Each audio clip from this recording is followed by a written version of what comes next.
Hello, Mark Crossfield. More quickfire questions coming at you. Let's get stuck in.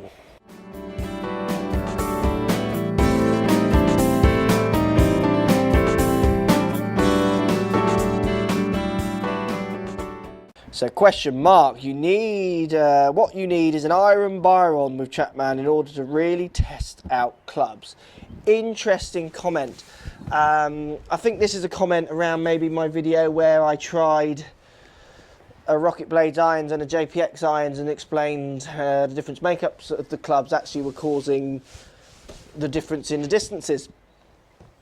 I like this comment. Iron Byron's obviously, for those of you who don't know, it's a machine that hits the ball. It's a stable machine. It's going to create kind of scientific conditions, same hits each time. It's going to do a consistent repeat because it's a machine hitting a ball.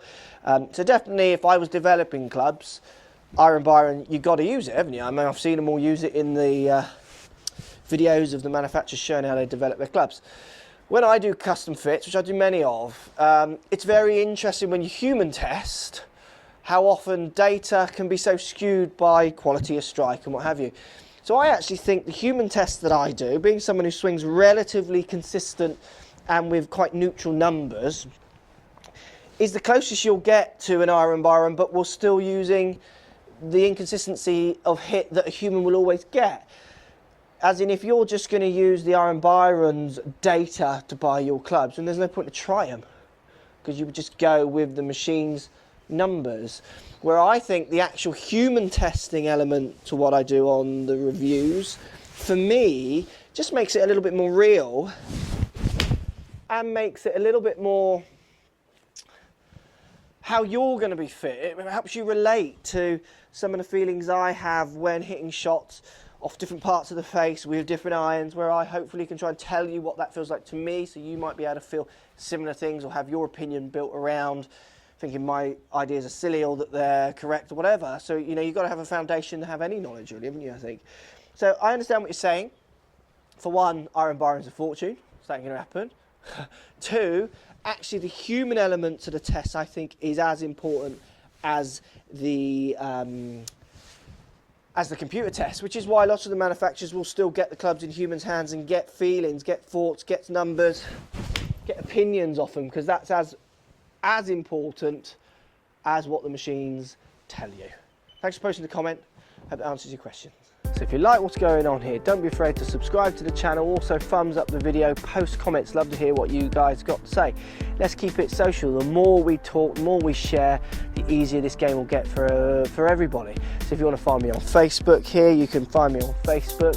If you want to tweet me, find me on Twitter here as well. Just follow the links, all in the description. Come and join the show. Get active, get involved, get playing some better golf.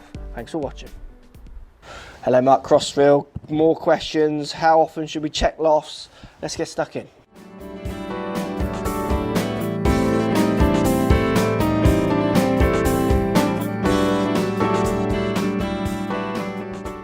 So question coming from YouTube, I think. Great stuff, Mark, great stuff, thank you. How often should I check the lofts of my sticks? Interesting one. I have never checked the loft of my clubs. I've always used forged, bladed, more designs. People say they all move. I've never checked them. I have other pro friends and amateur friends when I was playing as an amateur who would check them every year. I had other players who had access to these machines. They had a machine to check that. They would check them almost every month. They would say they would move and they'd move them back, but there's a part of me thinking that they actually liked tinkering more than anything was actually happening. They enjoyed the aspect of playing with the clubs, loft, lie, and all those kind of things. Look, if you've got access to a machine, check them once a year, it's fair. Check them every 6 months, it's fair. If you start noticing any distance changes or you've whacked the club and you feel like it's moved, get it checked, make sure it's in sync with the other ones. For me personally, I never have checked lies and loft after I've set a club up. Obviously at the start that's all checked, but once the club is going there, I don't feel like they're ever really moving for me. I think there's bigger things in the golf world to worry about and concentrate my energies on rather than tinkering. But that's how my brain works. Some people love to tinker and it makes them feel better. So depending on the access you've got to those machines, check them yearly, would be fine. So if you like what's going on here, don't be afraid to subscribe to the channel. Also thumbs up the video, post comments. Love to hear what you guys got to say. Let's keep it social. The more we talk, the more we share, the easier this game will get for everybody. So if you want to find me on Facebook here, you can find me on Facebook. If you want to tweet me, find me on Twitter here as well. Just follow the links, all in the description. Come and join the show. Get active, get involved, get playing some better golf. Thanks for watching.